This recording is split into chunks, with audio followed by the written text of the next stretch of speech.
the dedicated generations, families that have been here for generations. They're dedicated to this church and keeping it solid. In addition to that, we've had some wonderful pastors that have helped to grow this church. And Elizabeth has been outstanding in bringing in the community. She goes out and brings the community in. I think part of it was everybody dressed their Sunday best to come to church, and families would come once and then not come back. So Diane Good and I asked them, we were glad to have you at church. How come we haven't seen you again? They said, well, we don't have dress-up clothes. So we started wearing blue jeans, and it did help. More and more people started coming back once they come to visit the church because they felt more welcome. Sometimes you got to keep not just spiritually growing, but you got to have an actual physical growth, whether it be this room, whether it be the little kind of park we have across the deal. Sometimes you got to have a project for everybody to kind of rally around. I think that's important. The youth, kids are a very volatile, important part of the church as well as everyone else, and I think we have a strong youth children's church. We formed several years ago, and it's just skyrocketed so that people can bring their kids and want to come to church and have fun at church, enjoy. And we've had fundraisers also that didn't just involve the people of our church. We've done fundraisers for people that didn't even come to our church, our first responders. We do events for the teachers, get out there in the community, even if they don't come to church every Sunday, because then a few people start coming in. I think that's helped. And I think going back to Valerie's point, kind of coming from the other way, there's a strong family foundation here. People, for generations have come to this church. But also, as an outsider, we started church shopping. This was the first church we came to, and this is the only one we've ever been to. So I think just we felt welcome from that first Sunday we walked through the doors, and have felt welcome ever since as members and as leadership in the church now too. We have a great card ministry also, which we send out cards every week that we sign. And people send back thank you notes and money. And so that helps keep us in connection. I think a woman minister too, because I think women are more likely to come to church than eventually. That's a great point. And they He bring was their against husbands and women ministers. I was. I didn't. When the first hiring process, when we sent out the surveys, they were not for a woman minister. They were more male-oriented, older, which was another problem. Which another problem that you probably need a younger minister because they are going to get out in the community. I think I came from a very fundamental background, church background. I think coming here for me has kind of opened my eyes that women and young people can have more, more voices in the church, more responsibilities, and just opened my mind to being part of a church again, instead of not wanting to be a part of a church because of that. I felt very stifled, and it's, to me, just the fact that this church is open to new people and all people is very important to me. But I can see the difference. It's not like you come in on Sunday morning and sit down and you wait for the sermon. It's like everybody's glad to see everybody else, and they're friendly and they're outgoing. And I think that's made a difference too. And youth. Youth, because it gives a church a pulse. It's good on those Sundays when you can look up there at Children's Church and 20 kids come up on stage, It's and Then that's when you very. go right on through the back of the church. It Yeah. is. Yeah, It gives the church absolutely. absolute. It's very, yeah. Our congregation spans from 3 babies to 94. How old's Harold? 96. Yeah. So 3 babies to 96.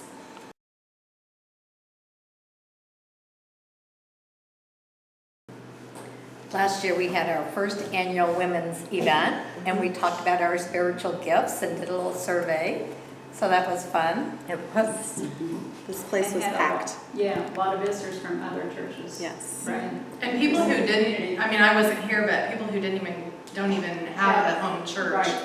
I had people out in the community saying, I was there, it was great, and I don't think they've come back, but, you know, throughout the year, they have said it was a fantastic event. Pastor of this wonderful rural church, I think one of the greatest things is that my board does not require that I have office hours. I need to, my contract actually just says I need to be in the community instead of my office. So that is huge, because I have yet to meet a person who just wanders in from my office. So I consider my office the cafe and the stadium and the school and Community the center. community Good center, network. Subway. It's amazing what happens at the gas station. So I love that their view is that the pastor doesn't have to be cloistered in an office, but that my office is the community.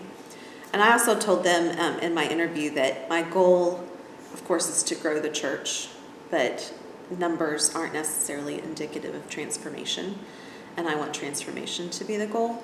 But I also wanted the community to view me as their pastor, not just our church as their pastor.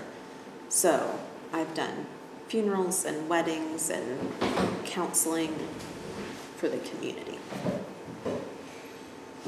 We don't charge, have a wedding here. Or any We don't charge that wedding. showers. Yeah. Showers, parties. Usually it's And fellowship that- hall. Yeah, that's not just for church members, it's for anybody in the community. Dinners after funeral. We've done it for people who Let me didn't guess that know. is not a norm. No! We served a funeral dinner for someone that was just a friend of a member of our congregation from a different community. Yes. We'll do anything with that. So is it fair to ask, is this congregation not just a congregation that wants its pastor to be a pastor to the community, but that the congregation sees itself Sure. Absolutely. in ministry with the community? Yes. And Well, how, and kind of going with that and with what Elizabeth said about transformation. So we've always adopted a family at Christmas time or something, and you know, it makes us feel good to be able to give to family or families. And Elizabeth recommended that the outreach committee read a book. And I can't Toxic charity. Toxic Charity, talking about how just throwing money and throwing Christmas presents and throwing items that people can be toxic to their family unit, to the community, to the church congregation. So last year, when it was time to reach out to the principals of the schools, the elementary school teacher took a chance on trying this out, and because it would mean that that they wouldn't be anonymous. We would know who they are. So that was kind of a big deal. But it worked out great. We had two families. Our criteria was that they would meet with Elizabeth for a little bit. We met at Target, sat down, had a coffee at the Starbucks at Target. Elizabeth had a little chat with her, just with the moms, talking about what they were about, not getting into anything super personal, just kind of small talk to get comfortable. We had a list of, you know, we knew how many kids they had, so this for the boy that's 4, whatever, and then something for the mom, something for the dad. Then we walked around with them They had a budget, we had so much money, they had a budget that they could spend on each person and themselves. Did that, went to the checkout, we paid for it. The church bought all of their, the wrapping, packaging, that kind of thing, and then dropped them off at home. Helped them hide it when we got there so the kids couldn't see it. They got to wrap the presents and got to actually put the presents under the tree.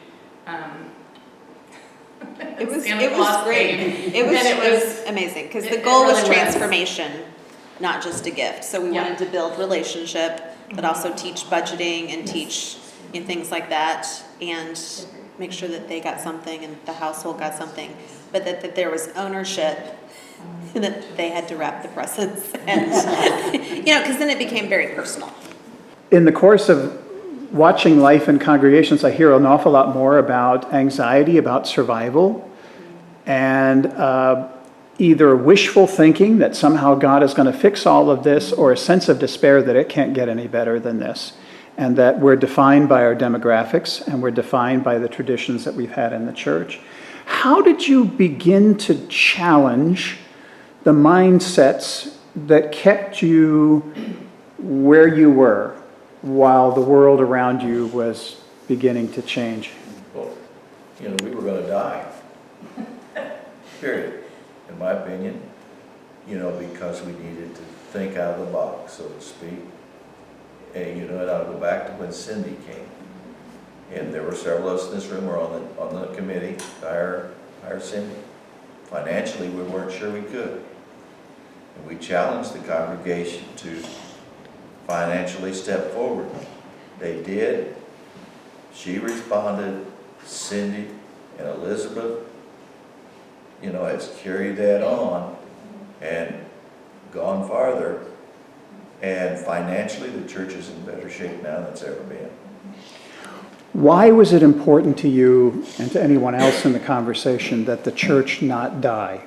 Because here's what I hear from other congregations. Because I want somebody to be there to preach my funeral.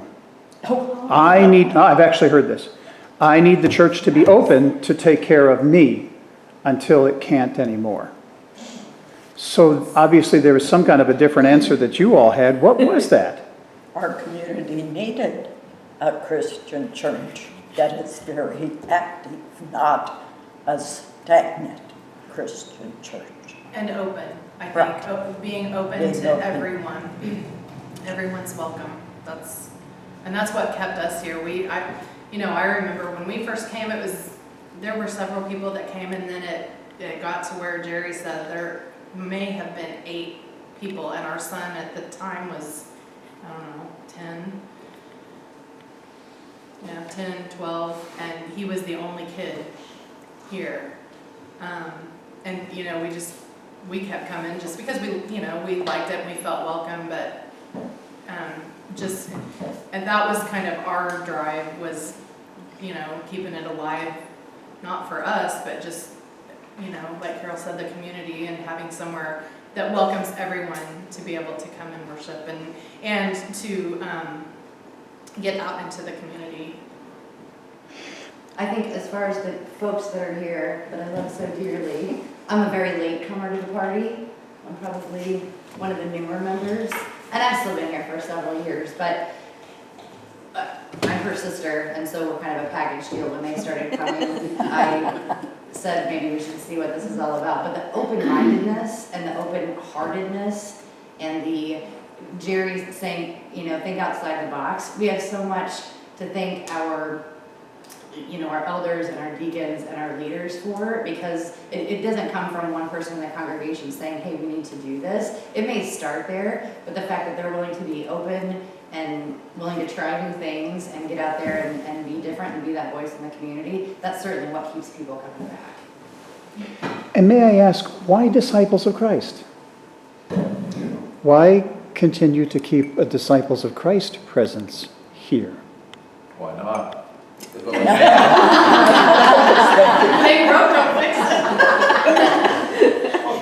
Honestly, there's no interference from you guys, usually.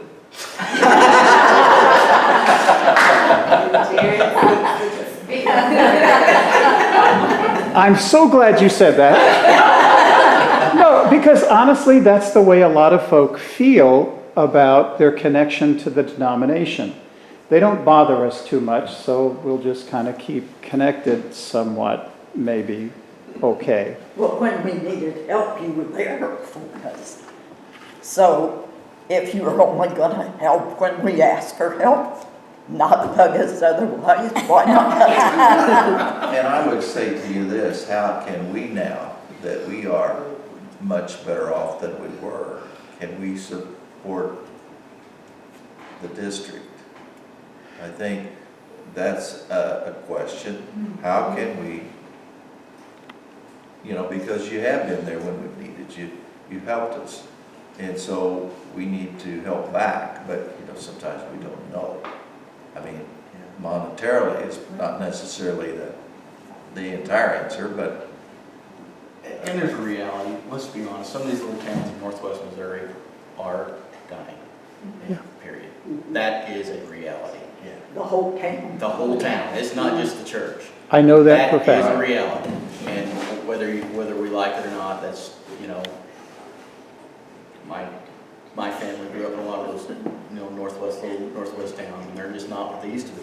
That's a reality we just have to face. Our appreciation dinner for the firemen. We had Dearborn, Camden Point, and Edgerton fire departments come. They still ask me, when are you going to feed us again? Yes. Yes. We like to eat. We do like to eat. So we provide a lot of meals for people. I have joked that eating is our spiritual gift at this church. We do it well. I think taking credit too for the newer members of the church has revitalized older members. I mean, they revitalized us. They've made us, enjoyed that. Enjoyed so much. The reality is the younger members might have that vitality, but the older members have the deeper confidence. It's the reality. Alice, she hadn't said anything, but her missionary work and that just thrills me to death. I think that's awesome. Alice, what is that missionary work that you do?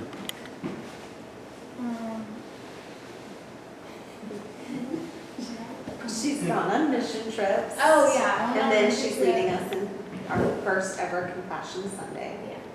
All right. And what is Compassion Sunday? What's that? It's an event to basically get children living in poverty sponsored. Okay, so to think about youth in a different context, I have found as a pastor of a rural church that I need to do more partnering than creating my own programs. So we are partnering with the track and cross country coach at the high school, who is the FCA sponsor.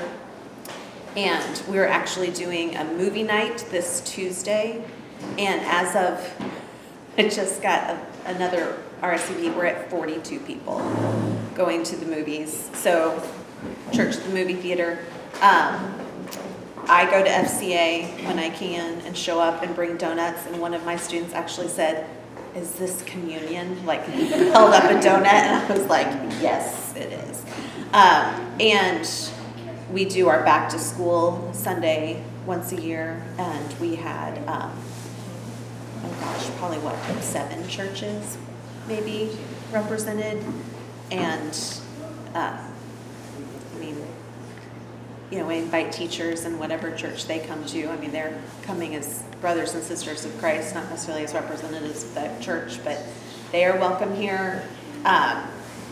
We've done a fire pit thing. I'm like, we just think outside the box, because in my mind, I grew up Southern Baptist. So Wednesday nights are for that, but that's just not the reality. That was a gift. Yay. So I'm a firm believer that God is at work already and doesn't need my ideas. Just saying. So one of the best things that has happened to us, since I've been here, is that the football team, we got a new coach last year, and he wanted to have family dinners. So they asked the community center, but they wanted money. And we don't charge for anything. And so every Thursday for 10 weeks, probably 9 Plus weeks. districts. I had the whole team, all the coaches, parents here, and a brother of one of the football members is getting baptized next week. So that was a gift. I mean, that was It was a lot of hard work, but it was a gift. it was a gift. It was a gift because I wanted them to be comfortable coming to a church, not necessarily on a Sunday. And we've got to say that we have to be thankful for Dr. Lloyd Lambert, who told us we needed to build this facility. And we were concerned about the money that we needed to raise. We set up a $50,000 line of credit at the bank, never got there. And it's cost $160,000 roughly, wasn't it, Larry? $165,000. Scared all of us to death in a way, but not. And I think we learned not to be scared. That's right. Exactly. Just go for it. Just go for it, and it all fell in place within, what, 2 years or 3 years we had it paid for? And here we were almost non-existent or worried about being existent at one time, but Dr. Lambert told us we should do this. Opportunities have come along and been able to invest in the parking lot. The old house we tore down, cleaned a lot off for expansion of our parking so we could better interact with people, places to park. The reality is when you have a building, a physical thing that the community sees, people that aren't even going to your church will help. Yep. And they help people that didn't go to this church help build this deal. They dug the hole, never charged us for, I mean, just like Darren said, there was things that just people stepped up, and it was wonderful. In the parking lot, they bought gravel and put down. Yeah. They would come to church here. And if you see in our parking lot, we have a fire pit and benches and flower boxes and a cross. That is actually 3 different Eagle Scout projects that have all come together to make that area just perfect. So again, that's community helping us too. Bible school is huge, gets bigger every summer. But we've actually had to change Bible school this year because of the 29 million snow days that we had. We usually do it the days after summer school, just to kind of continue that week. But that would have pushed us into July 4th, so we actually did it Sunday after church for a couple weeks in a row, and that was bliss because we were already here, kids were here, it was great. It's with Compassion International. It is an organization. Allison has come to the board. I was not at that meeting, so Allison has told you lots of things. And so it has the opportunity to sponsor children throughout the world. And I'm going to mention this again in the service, but our theme this year is Joy to the World. So we have had a missionary from Mexico and Mark who went to Haiti, and we have bought coffee to support schools in Haiti, and we've done all this stuff. So when Allison came to me and said, can we do this? I was like, this is the perfect extension of bringing joy to the world. You might tell him how many animals we bought. Oh, yes. We wanted to raise money for 1 sheep with heifer, and we ended up raising enough coins. It was all in change. Thank you, Carol. For 6. Yes.